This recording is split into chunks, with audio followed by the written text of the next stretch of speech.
Namaskar. Today, celebration. Yes, we are going to learn the technique of doing what we call the Bij Yantra, celebration. Quite a mouthful, right? Bij Yantra. Bij means seed. In Indian languages, the word Bij actually equates to seed.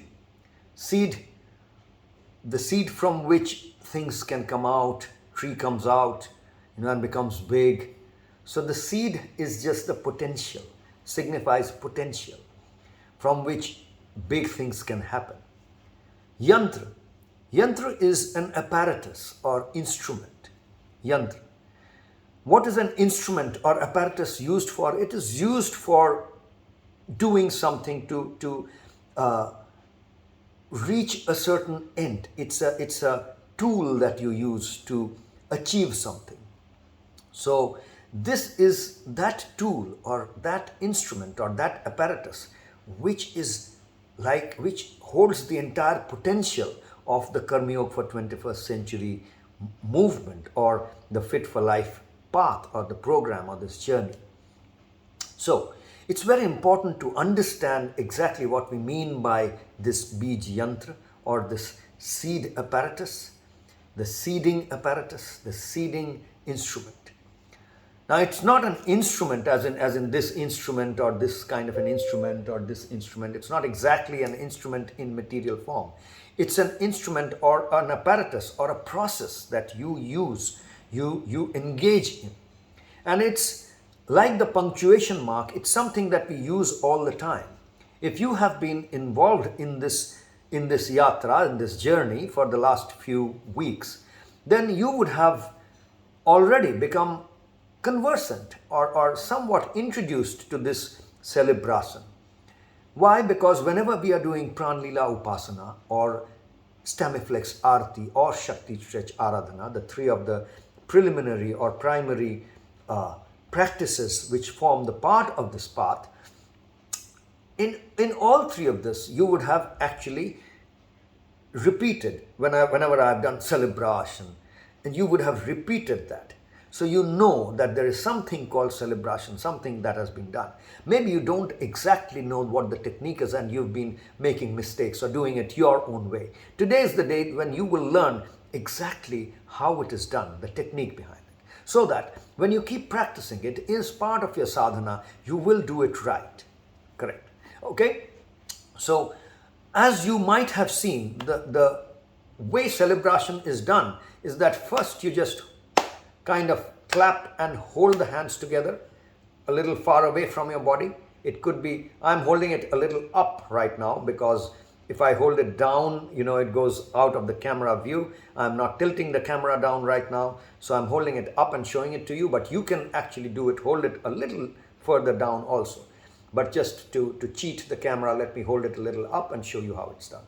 So you clap and hold like a namaskar, in India, we do this a lot, namaskar, and this is a yogic apparatus also. Just the two hands coming together and touching, namaskar, namaste it is called. So this is part of our greeting. All Indian greetings are inherently include this, which is a yogic technique to kind of do something to yourself. As soon as you do this yogic technique, something happens in you, which makes you a little more amenable to deal with the world, to deal with others, to interact with others. That is why this greeting is done. It's a yogic process. We don't really always do hugging or, just coming too close or handshake or any of that. This is what we do, which means we do something to our own selves, to prepare ourselves to handle or to interact, to deal with the outside, which might include you or someone else. So the Namaskar Asana, this is what it starts with, celebration starts with this. Then we pull our hand backwards towards our chest. We pull our hand backwards. When it is almost touching the chest, then we take it down. When we take it down, our shoulders drop. So when we have done this, then the shoulders are high up. See this movement of the shoulder, this is the movement that will happen. When it is here, the shoulders are up, then When we have pulled it down, it's still up. Now we are pulling our hand down a little bit, and we are pulling the shoulders also down. Okay, the shoulder has been tucked down, and then we start unclasping. Not we are not clasping, we're just kind of touching. Then we start unfurling. It's like we are letting the hands go loose. We are opening up, and we open up again. We can open up sideways, but since I'll go out of the frame in terms of this camera, so I'm kind of showing it to you by taking my hands on two, back and front. You can actually take it sideways, or you can take it back and front. The idea is to stretch your hands, stretch it as much as you can, and then finally when you're all done, just there is a movement like this. That is what you end it with. Now, so this is what you do.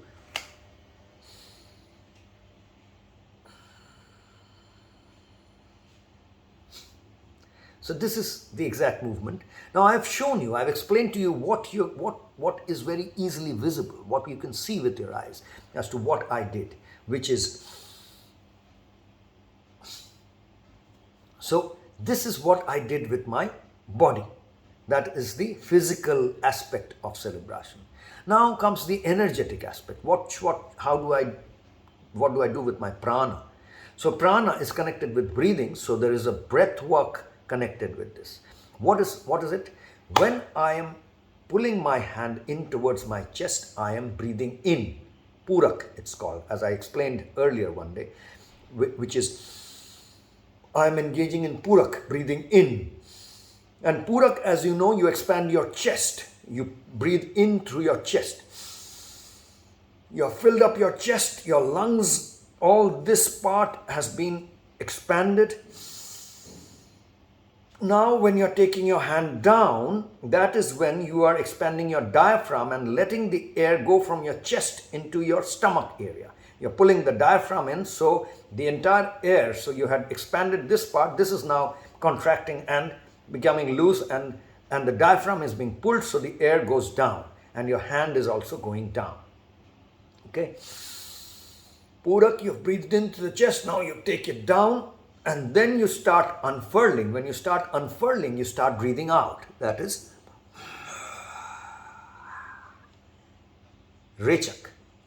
So, as you know, breathing in is Purak. Hands going down is Kumbhak. Holding the breath. Diaphragm pulled in. And breathing out, hands unclasping, unfurling. You are breathing out, Rechak. And you keep breathing out. Fully out. Breathe everything out. Let all the air come out. Finally, when you're doing this, then you do a no, like you would cough, not exactly coughing like no, not that, but just throw that last bit of air that you might have saved for something, just you're letting that go also. That's the point there. So now you know what you're doing with your body, you know what you're doing with your breathing.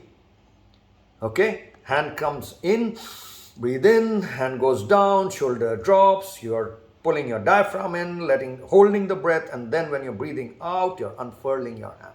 Okay, and finally when you're with that movement at the end, you're letting the last breath come out. Breath work done. Now, as you are doing this, you're also engaging your mind. You're doing something with your mind. The mind is doing something. What is the mind doing? It is independent of these two, the body and the energy.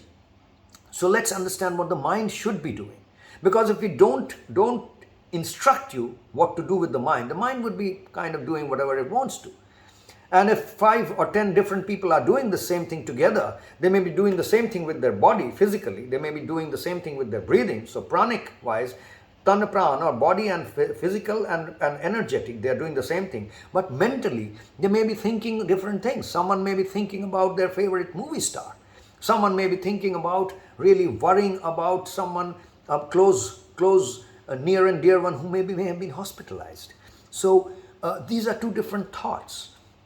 So these different things that you do with the mind could actually, create a difference between what you get out of doing this.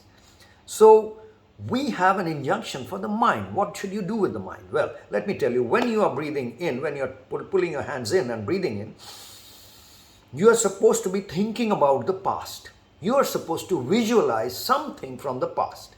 It could be from your own life, it could be from yesterday, it could be from 2 hours back, it could be 2 minutes back, it could be 2000 years back, it could be not within your purview of your life, it could be something that you have read in history, it could be something that has no reality, no truth, you don't know, you're imagining, but imagine the past, something that has happened before this moment, before you started doing this.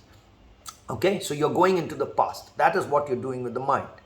Very clear. You're not thinking about anything else. You're just creating a picture, an image, a scene from the past. So when you end, you should have a picture. You should have a frame from the past in your mind. That is what you have done with your mind. You're creating that frame, that picture in your mind. When you are breathing out, at that point, you are now switching, and now you are creating a picture of the future. Again, anything. It could be a future from your life, some of your friend's life, someone else, your enemy. It could be the entire world. It could be the society. You could go to what happens to the universe or to this planet after 50 years, 5,000 years, anything that you want. It could be something about this particular instrument, what happens to this. You imagine. It's just a future that you imagine about anything. But you have to create a picture from the future. That's the process. That's what you do with your mind. So breathe in, think about the past, create a picture, create a frame, breathe out, breathe out, breathe out. Think about the future. That is what you're doing with the mind. Create a picture.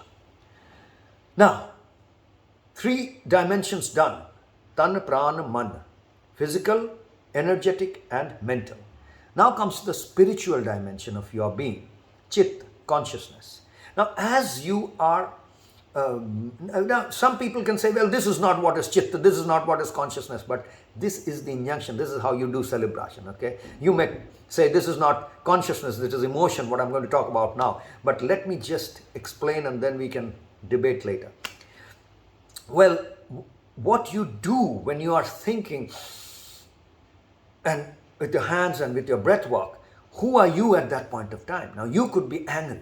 You could be thinking about an event, about a picture from the past, let's say some event where you were insulted, and you could be ashamed, you could be angry, you could be sad. That is not what is allowed. You are not supposed to be sad. You are not supposed to become angry when you're doing this. You are supposed to be grateful, okay? That's the injunction, that's the process. That's how this yantra, this instrument works.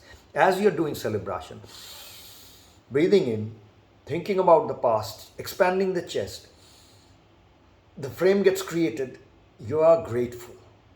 Whatever it may be, you might have been smashed in that frame, but you are grateful.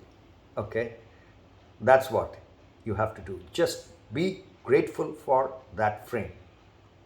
Okay? For that past, something happened in the past which you have framed through your mind, you have to be grateful.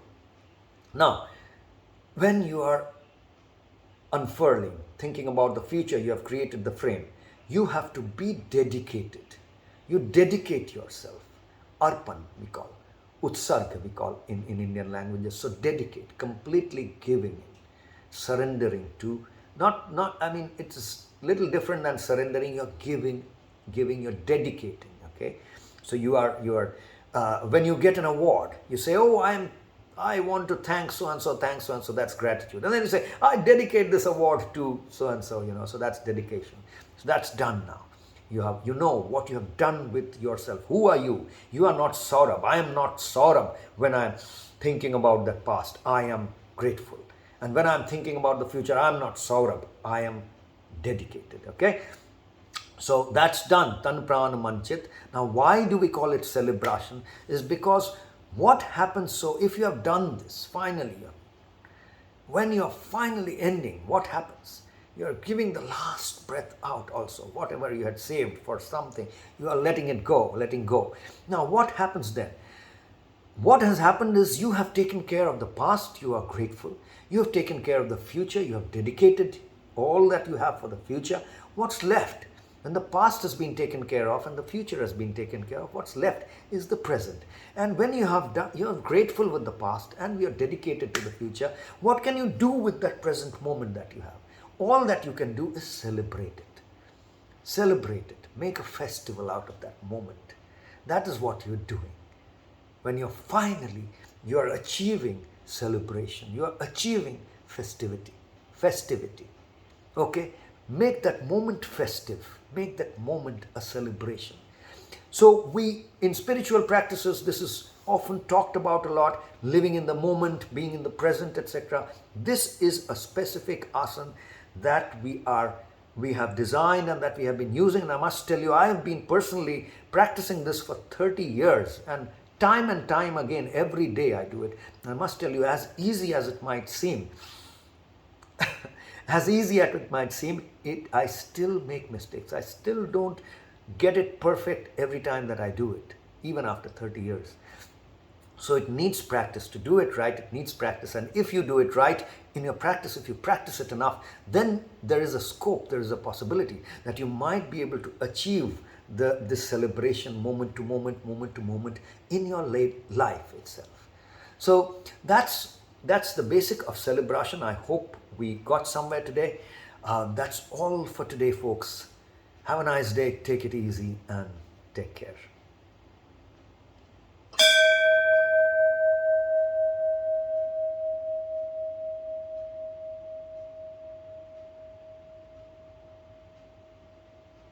Namaskar.